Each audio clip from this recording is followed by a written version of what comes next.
Sallallahu alaihi wasallam bersabda, "Thalathatun la turfa'u salatuhum an ru'usihim illa shibra." Ada 3 golongan manusia. Salat mereka tidak akan diangkat dari kepala mereka kecuali hanya sejengkal. Sejengkal aja dari kepala, setelah itu sudah tertahan. Enggak terus menembus langit diterima oleh Allah, enggak, alias ditolak.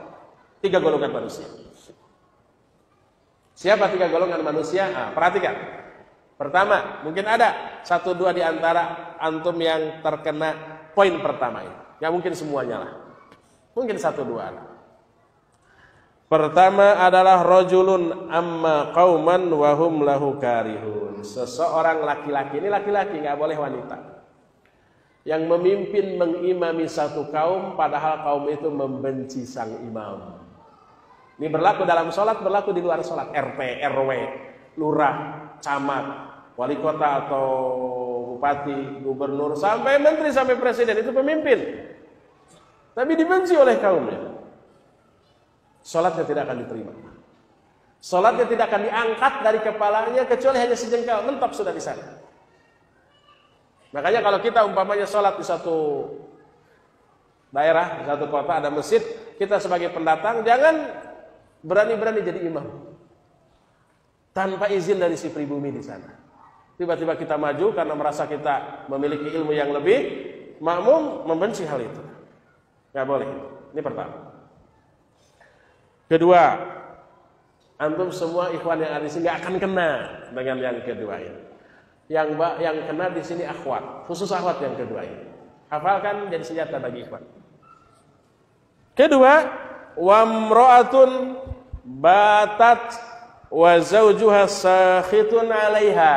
Seorang wanita yang tidur dalam keadaan suaminya murka kepadanya. Tidur padahal suaminya itu marah karena hak dia sebagai suami tidak ditunaikan oleh istrinya, walaupun dalam hadis lain si istri itu walau kathurat sholatuha wa siyamuha, walaupun rajin sholatnya, rajin saumnya.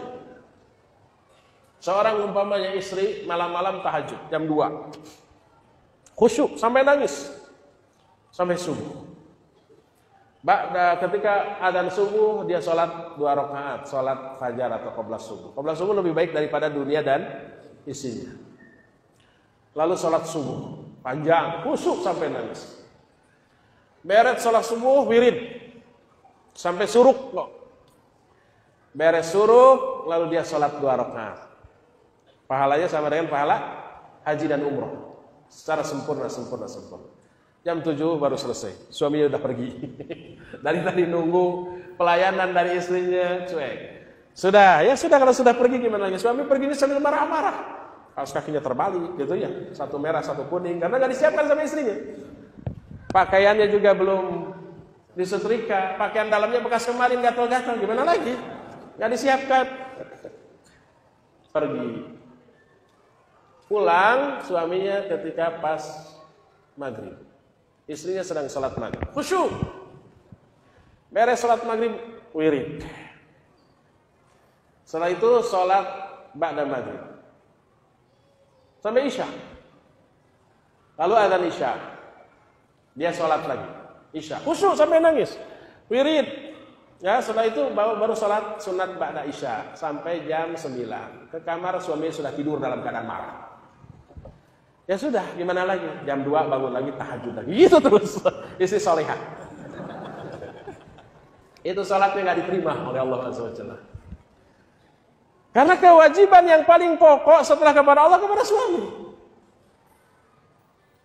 Suami melihat istrinya tidur pulas dalam keadaan suaminya marah karena hak-haknya tidak terpenuhi. Istri yang seperti itu nggak diterima salatnya. Kasih tahu ke wanita-wanita seperti itu. Itu yang kedua. Dan yang ketiga, wa akhawani mutasoriman. 2 orang bersaudara yang saling bermusuhan. Itulah 3 golongan manusia yang sholat mereka tidak akan diterima oleh Allah SWT. Ini kerugian akibat saling bermusuhan.